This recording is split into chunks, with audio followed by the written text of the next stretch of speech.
UGC ने UGC regulation for promotion of equity in higher education के regulations को notify कर दिया है। रेगुलेशन ये कहते हैं कि अब हायर एजुकेशन में विश्वविद्यालयों में भेदभाव करना गलत होगा, उसके खिलाफ कार्रवाई की जाएगी। और आप जानते हैं क्या हो रहा है?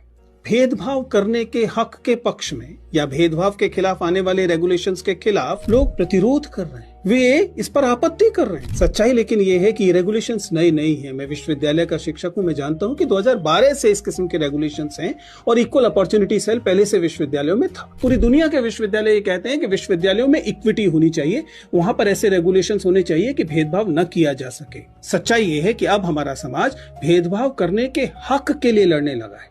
यूजीसी के आंकड़े देखें तो बताते हैं कि यूजीसी खुद कह रहा है कि 118% बढ़े हैं डिस्क्रिमिनेशन की जो शिकायतें हैं वो। इसका मतलब कि डिस्क्रिमिनेशन इन हायर एजुकेशन में होता है। कौन नहीं जानता, हम जानते हैं। आईआईटी की स्टडी से आप पहले से परिचित हैं कि जाति देखकर अंक दिए जाते हैं, मेडिकल कॉलेजेस में जाति देखकर भेदभाव होता है, यूनिवर्सिटीज में जाति देखकर भेदभाव होता है और अन्य पहचानों के आधार पर भी भेदभाव होता है। इसलिए वास्तव में इस देश को समतापूर्ण बनाने के लिए स्वाभाविक है, इस बात की जरूरत थी कि रेगुलेशंस आए।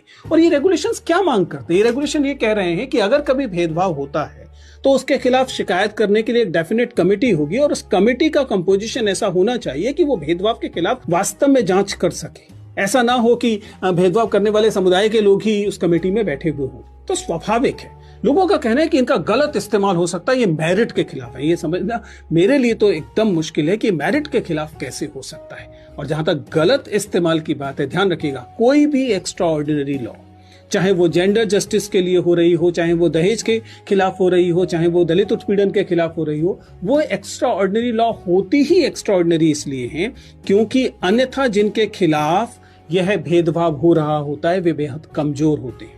हमारे विश्वविद्यालयों में दलित समुदाय के शिक्षक और विद्यार्थी अभी कमजोर स्थिति में हैं।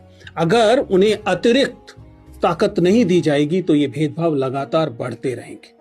इसलिए मुझे लगता है कि हम तमाम लोगों को, ठीक तरीके से सोचने वाले लोगों को, इन रेगुलेशंस का समर्थन करना चाहिए और वे लोग जो इसके खिलाफ प्रतिरोध कर रहे हैं उन्हें समझना चाहिए कि देश संविधान से चलेगा। अगर देश संविधान से चलेगा तो भेदभाव जो है वो एक बुरी चीज की तरह ही पहचाना जाएगा, पहचाना जाना चाहिए।